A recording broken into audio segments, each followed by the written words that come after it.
Tonight we are very proud to welcome critically acclaimed novelist James Hannaham. James is the author of God Says No, and he teaches creative writing at the Pratt Institute. He is with us this evening to discuss his latest novel, Delicious Foods, a powerful and multidimensional story about addiction and all the webs it weaves. Author Jennifer Egan writes, James Hannaham's new novel is a tour de force. Gripping, haunting, and deeply moving, it beguiles the reader with the urgent immediacy of its characters' lives, while also reverberating with universal themes of freedom and enslavement, love, and survival. So please join with me in a warm, warm welcome for James Hannaham.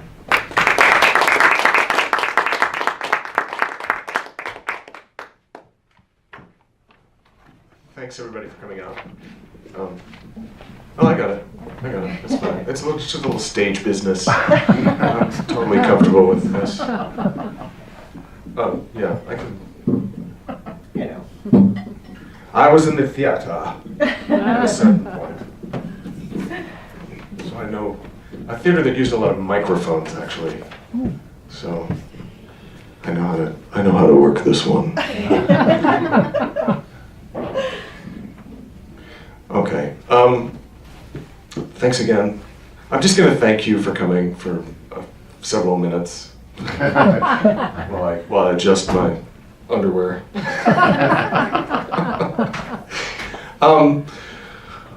Delicious Foods. I should probably explain for you a little bit of what it is for those people who are not familiar with it. Some of you I know are, but just sit tight while I do this.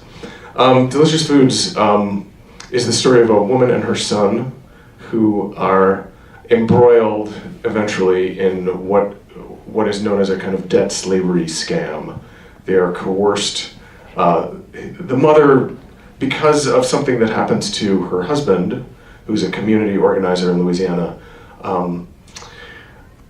the mother sort of enters a downward spiral into drug addiction and despair and eventually prostitution, and finds herself in a situation where this corrupt farm is offering her a pretty cushy job, or so it seems, picking fruit on a farm. They're just offering her the job. They haven't interviewed her or anything. And they tell her, oh, get in the van. But, eventually, she comes to understand that what is going on is that she's been enslaved. And this is, it's not exactly the norm in agriculture in America, but every few years a case like this crops up where, often in Florida, and it was to some degree, actually to a large degree I should say, inspired by a nonfiction book called Nobodies by a guy named John Bowe, who cataloged a bunch of human trafficking cases around the world, one of which was the case of a woman named Joyce Grant, who was, for all intents and purposes, enslaved in Florida in 1992. And that was sort of one of the starting points for this story. However, I thought that it would probably be, after writing some of the book, I realized, and doing a lot of research, it occurred to me that it was kind of abject, dire material, and there was going to have to be a way for me to get through it. And there's a character's voice that came to me, and this character eventually turned into the character Scotty. The book is narrated from three different perspectives: Eddie, who's the son, Darlene, who is the mother, and Scotty, who is crack cocaine, more or less. So I think that's a pretty good introduction to it. Let's see. I think I'm going to read from the section where Darlene first gets to the farm, which is called Delicious Foods, even though it's a little bit more sort of complicated than just the farm is called that. It's actually, I'm not giving too much away by saying it's actually a shell company for another company, so that the other company can kind of so that company can kind of pass the buck a little bit, say that they're not directly involved in the slavery part. Anyway, and that's something that happens regularly. I'm trying to find where exactly.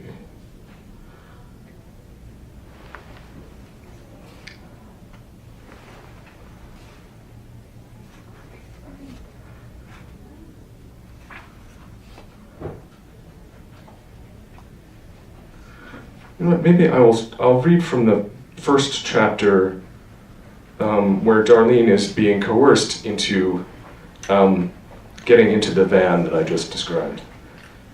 They're friendly. I know these men. We're the fan club now. They're groupies. They have tattoos on their backs. Okay. All right, here we go. Chapter 1, sorry. It was chapter 2, but the chapter 1 became a prologue, so. And this chapter is written in the voice of Scotty, who is crack cocaine, which is a little different than my own speaking voice, so. This chapter is called Brain Dancing. Lazy? That fool done zipped off in his black sedan and the taillights getting all mixed up with the traffic signs, and Darlene thought hard about that word. Out of all the stuff a motherfucker could say, not realizing he had spoke to somebody who gone to college. You could use other words for her activity at that moment, maybe some of them not so nice, but lazy? She had to laugh behind that, hard as she out there working for a couple ducats. The nerve of this man. He ain't know her life. She had a son to feed, 11 years old, had to get out there walking in some bad shoes, humidity frizzing the heck out of her perm. This whole damn June, sun been beaten down so hot on the roads, they be looking blurry up ahead. All kind of mirages happening up the highway. Looked like a truckload of mercury done had an accident. Seemed to Darlene that everything she strove for turned out as a hot mirage. Probably folks ought to blame that on the dude in the sedan or the dumbass self-help book she read. Can't nobody pin what happened to Darlene on me. Can't nobody make you love them, make you look for them all the time. Maybe I attract a certain kind of person. Folks always saying that I do. Doctors talking now about how people brain chemistry makes some of them fall in love harder with codependent types.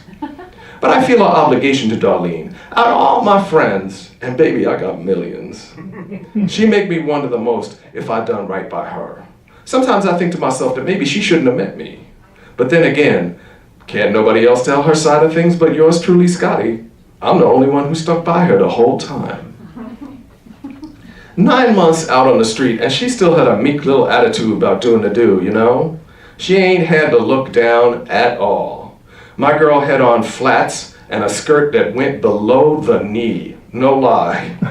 Instead of going down to the edge of the road to look in them cars, she'd be hanging back, almost in the hedges or whatever, hoping some car gonna slow down and stop.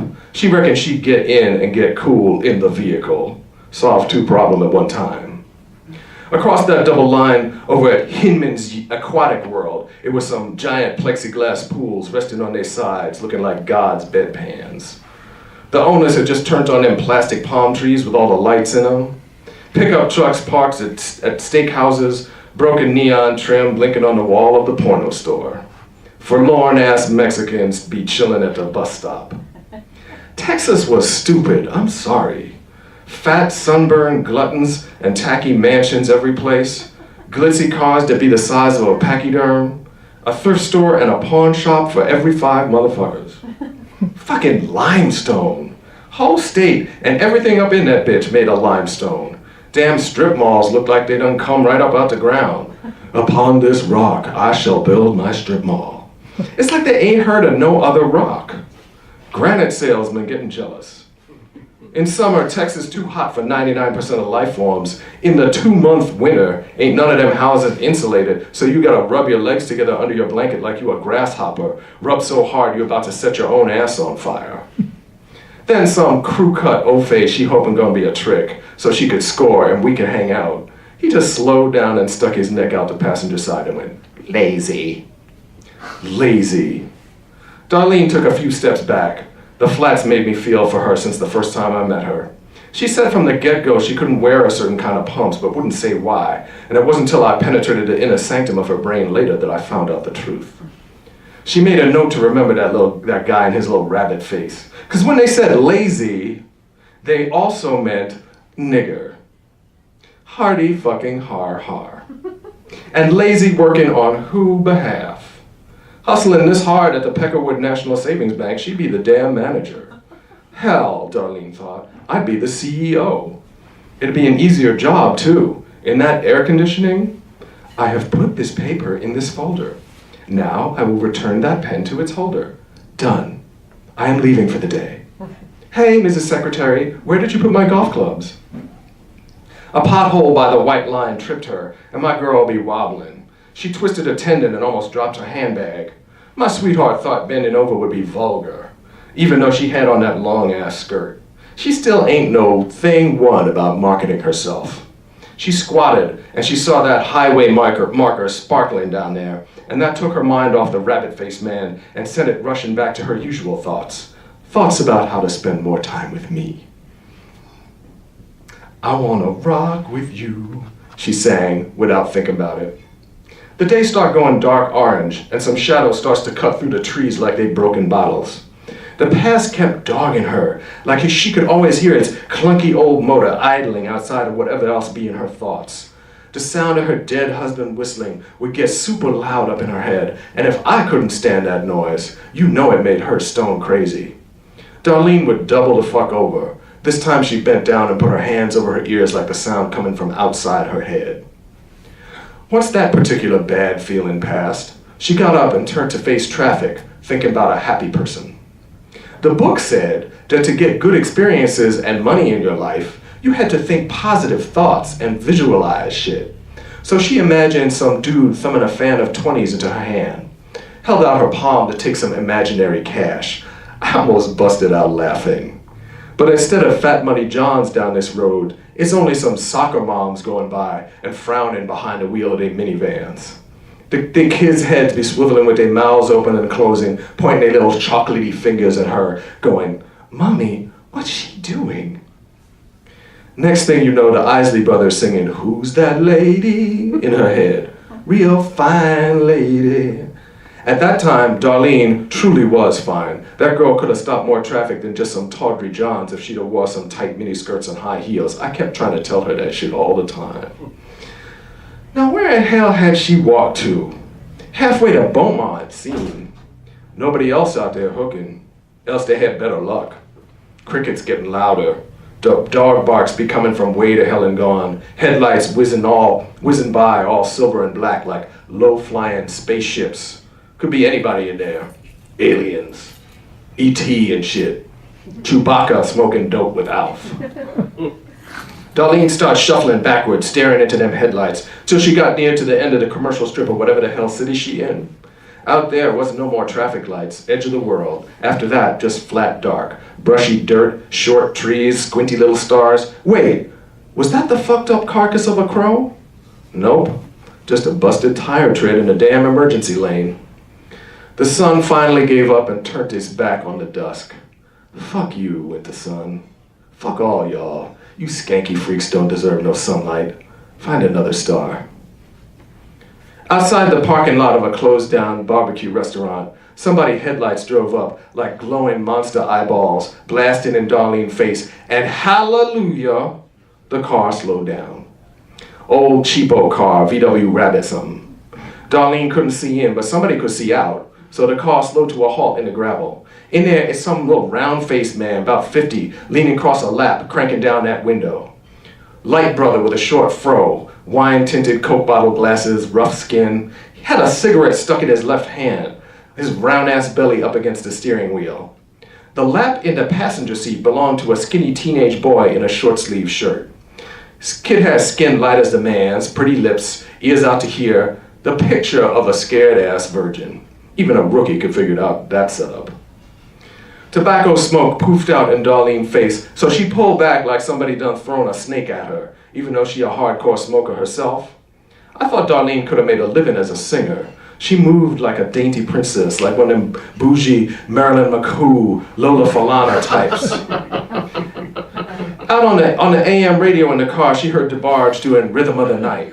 So she's like, good, they're middle class, they have some money. The man leaned across the boy and went, what you doing out here all alone, honey?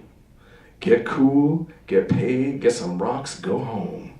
Darlene heard them phrases in her head, and I thought they had a nice rhythm to them. So I asked her to say them out loud, and she did. The father went, say what? Go home? All right then. He spun the window whirler once, but Darlene stuck her fingers in the top of the glass, so he stopped. The shit we do for love, the love we do for drugs. The boy went, she meant her dad, I think.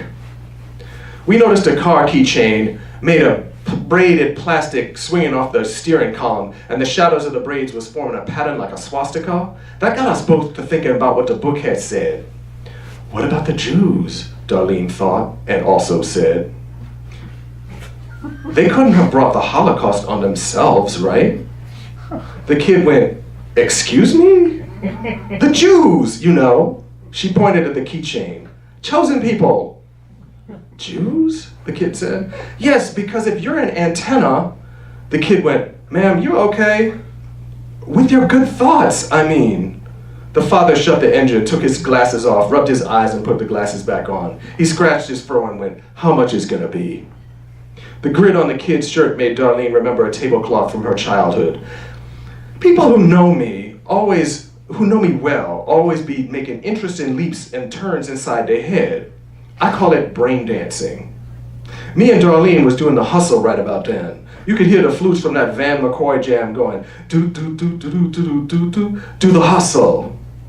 She poked the boy's chest and he bent his torso away like the curve on a banana. Let's put the basket of fried chicken right here, Darlene said, figuring a little joke might break the ice. They ain't get it, so she poked him again, close to his belly button. And the potato salad goes there, she said. I busted out laughing, and so did Darlene, but she scratched up her lungs and that made her cough and spit. Dad. The Afro father twisted his face, getting uptight, squirming in his seat. He tugged a chunky wallet out his pants and peeled off 220s, so Darlene says to me, see, the book is right. I thought a good thought, and here go the 20s I dreamed up. Nice trick, I said. The man went, okay, here go my fried chicken. That's my fried chicken right there. What you do for 40? Her eyebrows rose. Dad, she's... The father yelling and muttering at the same time. You can just shut the fuck up. You gonna prove to me you not like that. Tonight. Punk cousin done turn you. The son closed his eyes and twisted away from the father. No, Dad, it wasn't what you... The son gulped down a sigh and stroked the car door handle like he probably do his dick in private. Then punched it in a half-assed kind of way. His Adam's apple shot down his neck and then right back up. The father chucked them bills in the kid's lap, but the kid ain't budged, so in the pause, my girl picked up the Jackson twins, all gentle like they was babies. She folded them together thinking, my ticket to the morning light. Now we both got excited.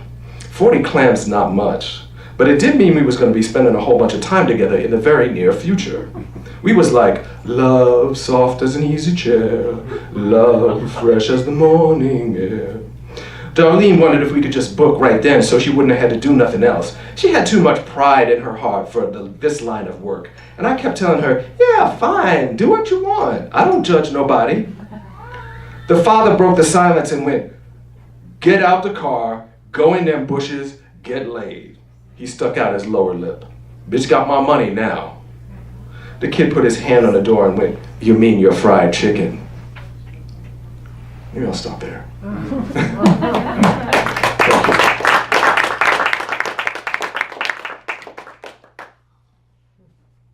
Hi, everybody. So this is the portion where you ask questions if you have them. Hi.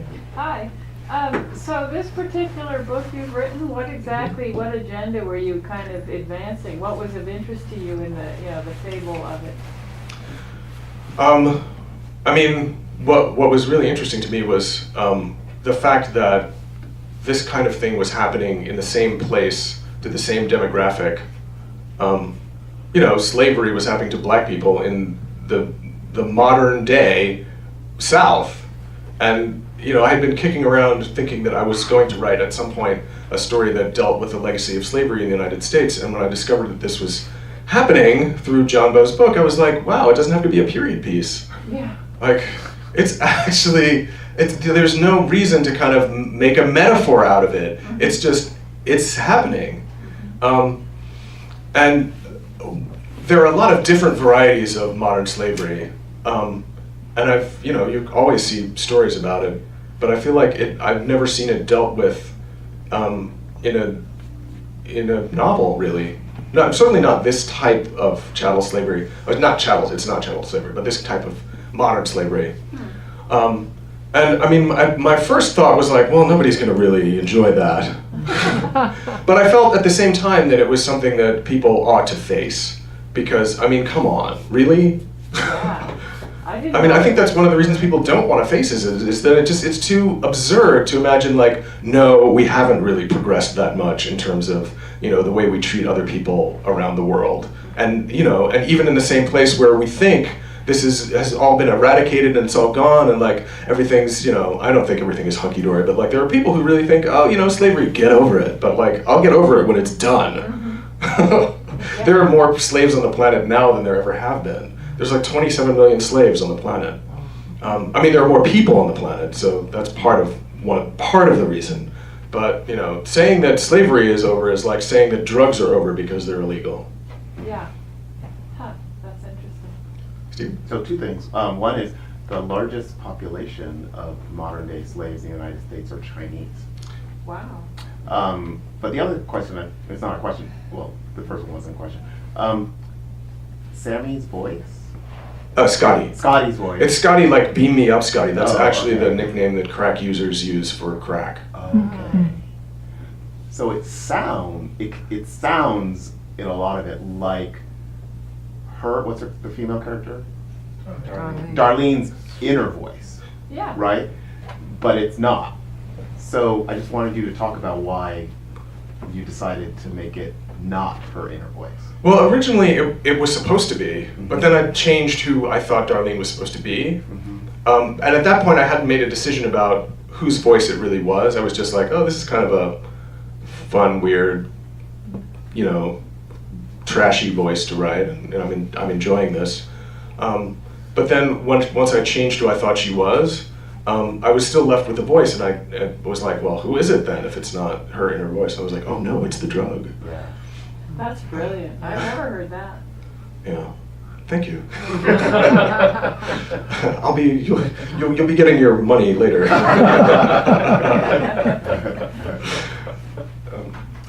Can I ask something? Certainly. I don't know what the format restriction is here, but James, do you think you could read a little bit from actually like on the farm because as someone who's read the book twice, James has created such an eerie, almost supernatural kind of atmosphere like on the farm that, I don't know if we have time constraints, but I just think of certain scenes like in the lemon grove or They don't close till 9. I love the bird. Yeah, you guys drove all the way out here. I love the grackle scene. Dirty I don't know how you feel about Springsteen that. all the way. Yeah, I don't mind hearing it too, not just the crack voice. Yeah. Is this your first book? It's my second. Your second? Your teacher? Well, it's actually my third, but there's one in a drawer somewhere. No. It's there was an unpublished one that I probably shouldn't even mention. Because we'll ask you to read that too. Ugh. No way. Let me see if I can find a kid. Posterity will want it, right? I don't know about that. My partner might. Let's see. There is. Is that a Scotty chapter? See, that's still Scotty. That scene is actually still Scotty, the one you're talking about. The Grackle? Yeah, Scotty. That's Scotty That's narrates in his that. voice? Yeah, Scotty's. Oh, really? Well, Scotty's not he or she. Scotty is Oh, right, I'm sorry. Right. genderless. Right. The person I think of when I think of Scotty now is Auntie Fee, the woman who does from South Central, who does that cooking thing. It's friggin' hilarious. But I saw that pretty, after I'd finished the book, and I was like, oh my god, she talks Auntie just Fee? Auntie Fee. Look her up. I don't know if she has a show. She's been on the Jimmy Kimmel show. Oh, okay. Let's see. I feel like. Or maybe a scene with, Stop it, Tim. Who's I that will find overseer? something. Just read more. Just don't put the pressure on me. Alright, I'm sorry. I'm looking for the scene where she gets there. How about your favorite scene? Well, the issue is not finding my favorite. It's the issue is finding anything because I wrote this story out of order, and like I kind of know the timeline in order, but it skips around a lot, and so it's hard for me to be like, oh, this is this. All right, so she gets there.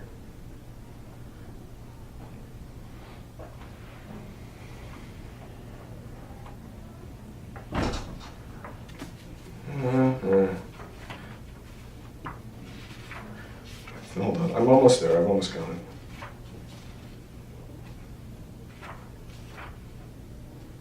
Wait. Just randomly. So it should be a scene. I'll do a scene when right when she gets there. Because I think. No, that's still Scotty. Most of the scenes with Darlene are scenes with Scotty. Because he's sort of is sort of the interior. The narrator. Yeah. But I could read from a little later. When I won't give too much away about what happens.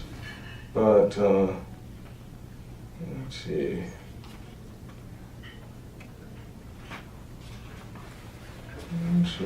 I'm sorry it's taking so long. A non-Scotty section.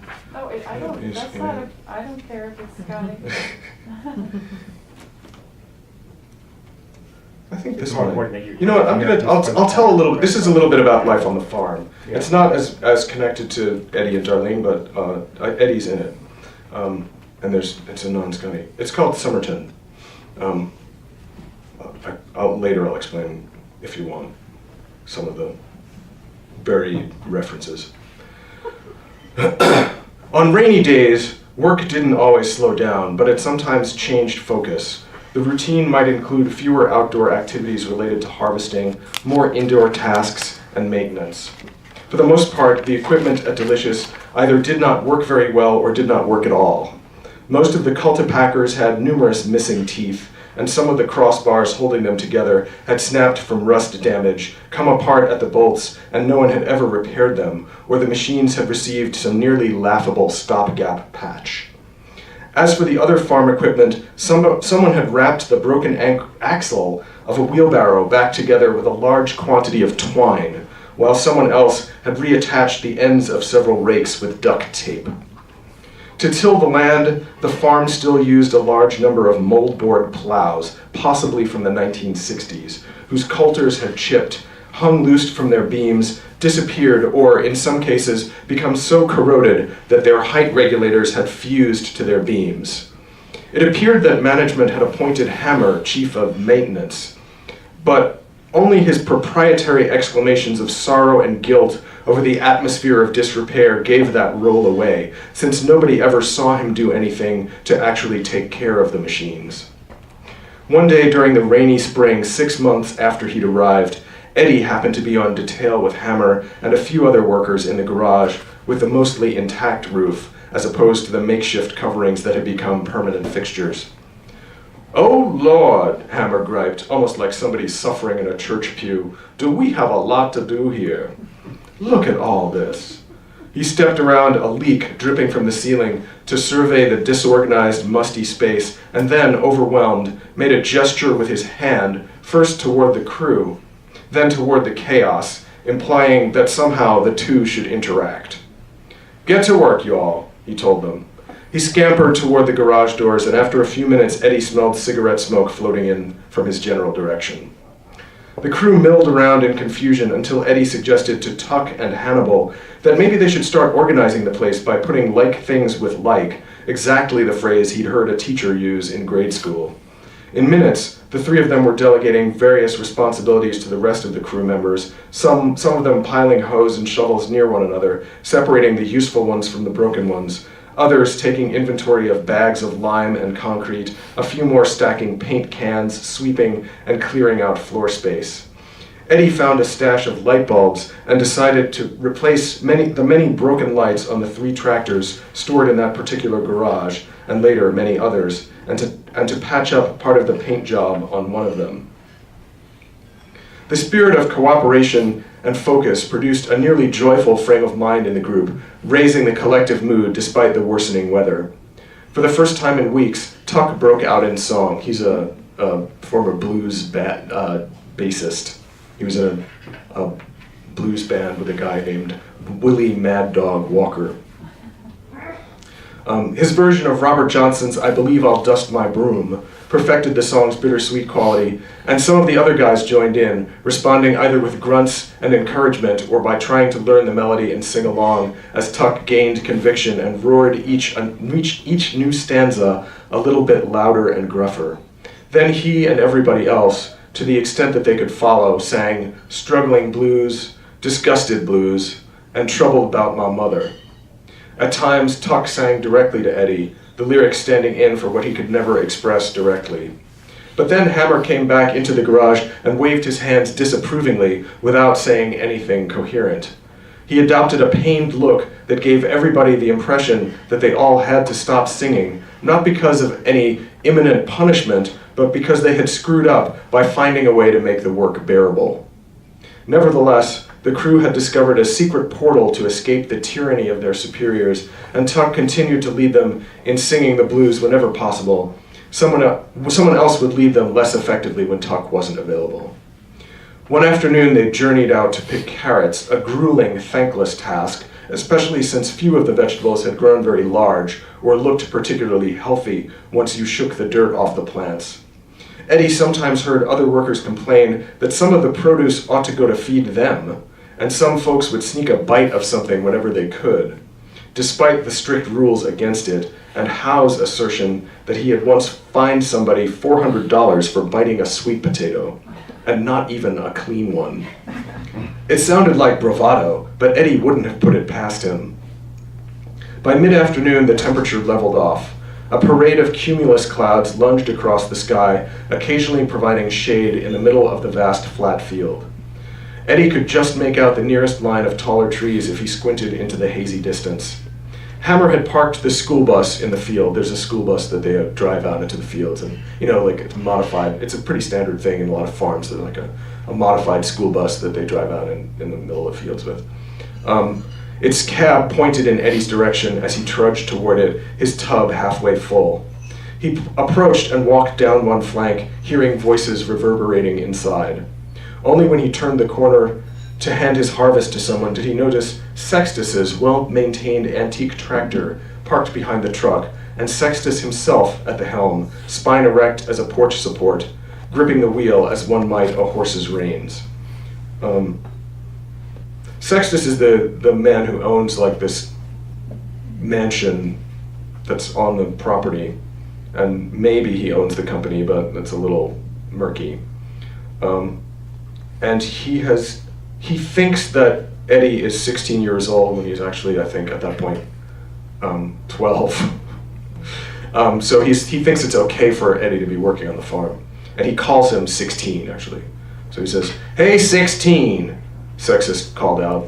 Eddie froze. He looked back and forth at Sextus and Hammer, who stood by the truck counting tubs and dumping their contents into the payload, for confirmation that he could respond without repercussions. It seemed to be the case since Hammer didn't register any concern, but by that time he'd taken too long to reply. "Why's your bin half empty, 16? "All these carrots are heavy, sir," he explained half-heartedly at a low volume. Sextus asked him to repeat it twice. It came as a surprise to Eddie, but not a relief to his wounded pride, that the boss responded with hearty laughter rather than punishment. Later, he wondered whether Sextus had heard him the first time and asked him to say the phrase again, just for his own entertainment. "I work fast," he said. This set Sextus laughing harder. Even Hammer could not deny Eddie's ability, though. "He do," he said, as if trying to jam a plug into Sextus's laughter. "I hear you also fix these here taillights and such. You's a good fix-it man?" "I reckon. I got some stuff up the house could use some fixing. Maybe I can fix it." "What's the biggest thing you ever fixed, son?" "A TV?" The sound of Sextus's laughter slacked back out over the field. "A TV? Well, butter my butt and call me a biscuit. That's so." "Yes, sir. How's about I come get you tomorrow and have a look at some of what's broke up there? I got one of these there new computers, and I'll be dang if me or El Munda or anybody up at the house can get it to print. You think you can handle that, 16? "Nothing beats a try but a failure," Eddie said. That actually turns into a sort of affair with Darlene. I don't want to give too much away here. More questions?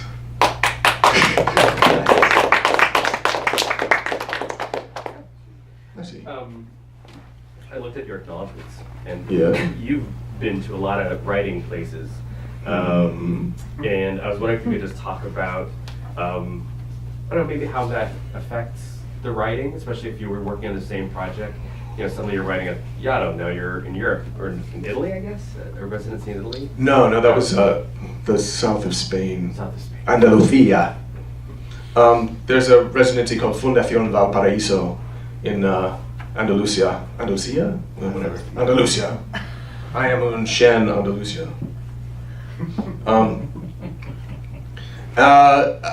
That's actually where I started the book, like where I started putting pages down.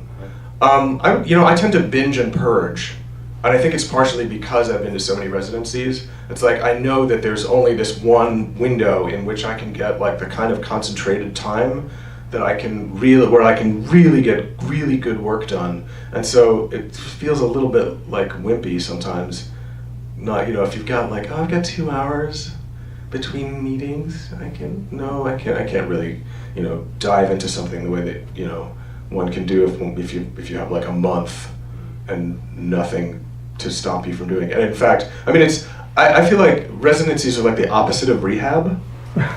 They're like a place where you can go to indulge your habit, and they encourage you to do it, like they feed you.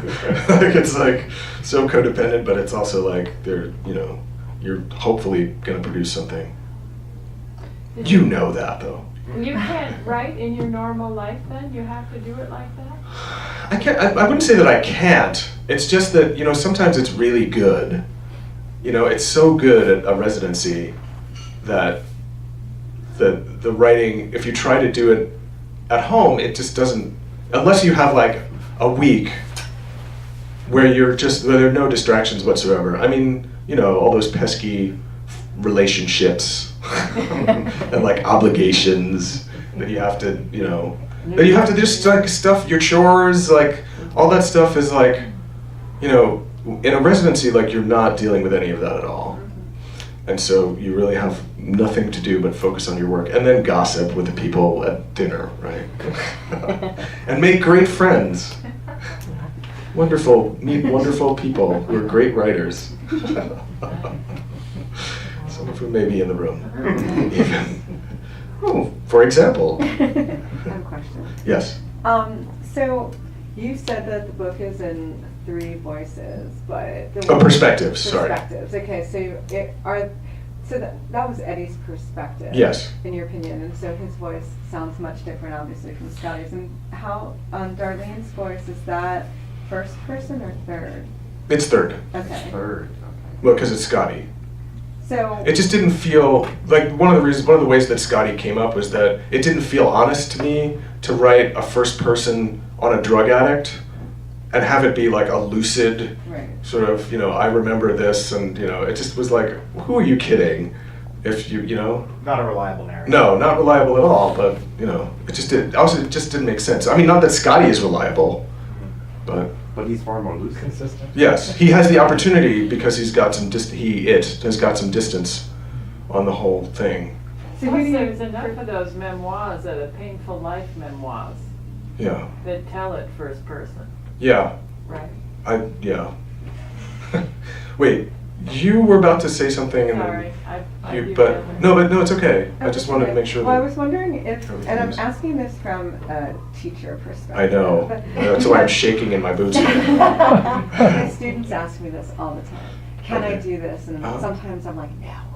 So I'm wondering if you see, so the part you read first, you consider to be Darlene's perspective, but Scotty's voice, as seen through her lens, kind of, it's conflated. It's a close third. It's a close third. Yeah. So, and then who do you see as the narrator in the other section that you just read? Who do you see as viewing into his lens?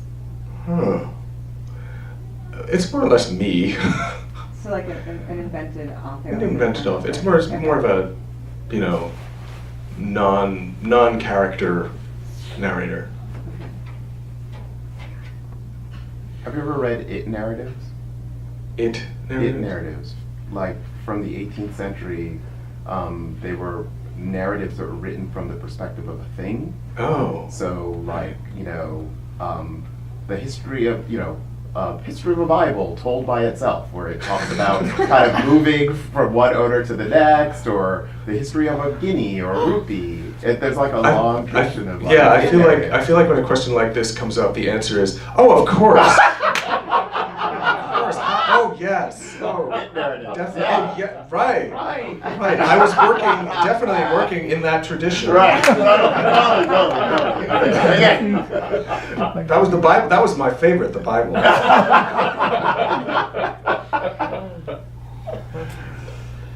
And let's get back to you. Oh, okay, well, Can you tell I teach? Yeah. Yeah. So who do you love, author-wise, now or deceased? Well, I mean, two of them are sitting in the audience, actually. Leslie Tenorio, Okay, a very wonderful fiction writer, okay. who, I don't know if you have his book, he wrote a book called Monstrous that I really loved. And Susan Steinberg, who is opposite him on this side, who has written several volumes of short stories. The End of Free Love, Hydroplane, and Spectacle. I'm not missing anything, am Not yet. I? Those are both writers and people I love. Mm-hmm. Jennifer Egan, who's been a mentor to me for a long time, Okay. is somebody whose work I love and whose Yeah, I haven't help read her yet. I've found invaluable. Who else do I love? Melville, Toni Morrison. Mm-hmm. Who do I rip off? Let's see who I rip off. Yeah, exactly. I was reading a lot of Faulkner when I was writing this book, but I wasn't trying to really imitate him. I just felt like I kind of had to know what he was up to in order to do this. And then I read The Grapes of Wrath, but only for a kind of like gloss on American, Yeah. labor narratives. Agriculture, yeah. Yeah, I mean, there were a lot of things I read that had not that much to do with. I make a bibliography as I write Mm-hmm. of just what I happen to be reading, and sometimes it has something to do with what I end up with, and sometimes it has. It's like, one of the first things I was reading was like Crime and Punishment. I was reading that when I started this book, but Wow. I don't know that Did there's. you finish it? Yeah, I did. I was at that residency in southern Spain, and so I had all this time to read. I mean, reading is actually a really important thing that you can do at a residency as well. Yeah. Right? I kind of wish that you could, and I've never tried to do this, but I feel like in the application you should be able to say like, I just want to read a bunch of books, and have them say, yeah, come on. Truly, that should be a possibility. You shouldn't feel weird about, applying to something and saying like, what I want to do is read so that I can think about what I'm going to write. Interesting. I mean, people do it. People What do do it you all the think time. of Harper Lee's recent Gambit, which I'm delighted by? Well, it's coming out the same year as my book, so I'm a little nervous.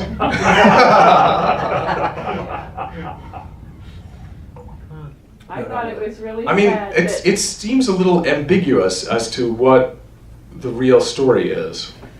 And I'm always kind of like, well, does she really think this is okay, or Oh, is you mean this? because she's too old to... Well, it seemed unclear that after all this time, like, this suddenly comes up and now she's okay with it. Although, once Although, she's gone, it might happen no matter right, what she has that's true. to stay on. So, Yeah. you know. I was irritated by the commenters in the Times who really dumped on her, because I thought, here, our whole lives after To Kill a Mockingbird, everyone was beseeching her for more. So Mhm. finally she makes this offering and they just pummel her. You know, New York Times commenters. Well, I mean, the proof is going to be in the pudding, right? Yeah. It's like when it comes out, it could be, it could be fantastic. It could be, Juneteenth. I knew you were gonna say that. What was the title of her book again? I'm trying to remember what it was. Of whose? Harper Lee's book. I just wanted to remember what the The- title was. oh, Does anyone gosh. know? I don't remember the Go title. Set a Watchman. Yeah, Go Set a Watchman. Oh, okay. But the cover is really egregious because they use the same style as the Oh, To Kill a famous Mockingbird. paperback. So it's like Oh. they want you to like Mockingbird because 2. of what it Electric It's Boogaloo. similar I character. think we have time for one last Okay. question. No, the One- paperback of it you has a rowdy cover folks. and they copied it. You had a question. I have a question. Okay. And I have to ask it in a sort of non-innocent way or something, because despite the fact that I know you quite well, I've never talked to you about writing such things, but I've seen you speak twice and you've talked about out of sequence, and the novel is not linear in the sense that it has flashbacks. But did you write it in sequence, or did you ever map it in sequence, or did you find that certain parts in the past that you didn't write demanded to be expanded or become more central to the story? Like, how much changed from your intention to the final in terms of which parts take up a lot of time, and how much of which parts of the sequence become incredibly central to the story? It was always my intention to write it non-linearly because I wanted to reproduce for the reader the sense that I had gotten when I first heard about this story, which was like, what the hell century is this, And I knew that I was going to want to do something screwed up with time. And the decision I made about it pretty early on was that it was going to be like, just moving around a lot.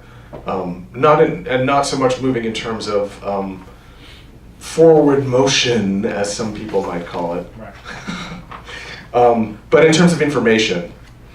And so it's just like the information kind of piles up on itself as you move through the book, hopefully.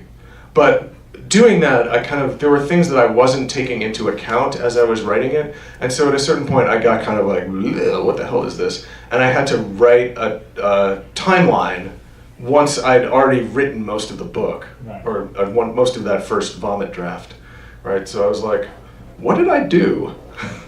And then once I thought I was finished with it, a lot of the editing process involved kind of making the timeline make sense, because sometimes there are things that are happening simultaneously but to different characters, and I hadn't taken enough into account the fact that those times would have to line up, and so there were all these inconsistencies there. I'm sure there's like still one left, and I'm gonna get like a letter from like Australia or something. Yeah, you screwed up, mate. Yeah, and here's where it is. And I'll be like, oh God, I'm sorry, mate. Okay. Where are you from? Originally, I'm from Yonkers, New York, but I live in wow. Brooklyn. My Oh, yeah? relatives, my cousins, everybody lived there. My grandmother. Wow. All from Yonkers. Wow, represent. Hawthorne Avenue and Elliott Street. I don't know if you ever heard of any of those roads. That sounds familiar. And Scarsdale. There's a plaza that's had Nathan's. Oh, yeah. Tanglewood. Yeah, Tanglewood Plaza. Yeah, I went to junior high Right at Walt Whitman before it closed. Wow. So I've heard of that. I spent some time at that Nathan's, Yeah, we did. Yeah. My cousin and I. We and stayed the there. Caldors that was behind them. I totally forgot about that. We didn't think Caldor That's really interesting. So it's a small world. Have you al- Yeah. have you Well, always- thanks for coming and representing Oh, yeah, my Yonkers, pleasure. the YO. Have you always been a writer? Do you feel you've always been a writer? Not Well, I mean, as long as, do I always feel I'm gonna, yes and no. I mean, I've always been writing, but I think there was a moment where, you know, I was like, oh, I guess I must be a writer. You know, it's kind of like, you know, when you find gum on your shoe. Like, oh, I guess since I'm doing all this writing, I must be a writer. But it's not exclusively what I do. Most things that I do have something to do with writing in some way, but they're not. But we don't have to talk about that because there's no real time. I think you've run out of film, right? You've run out of I think just the film. Yeah, time. The world is about to explode. Everyone wants to go home at the bookstore. We keep wanting to There's let going to be. them. Well, I No, you can hang out and talk to you We keep in an wanting unofficial to let them capacity. stay, but they keep wanting No, to you're leave. absolutely welcome to Yeah, stay. absolutely. Stay. Buy. I'm just If you gonna- bought a book, I'll I'm sign just it. gonna break it, yeah, I'll very happily you come can get up books with- at every register, and then you can come have them signed, and just Ask- come up ask and me more have more questions. questions. And Thanks again.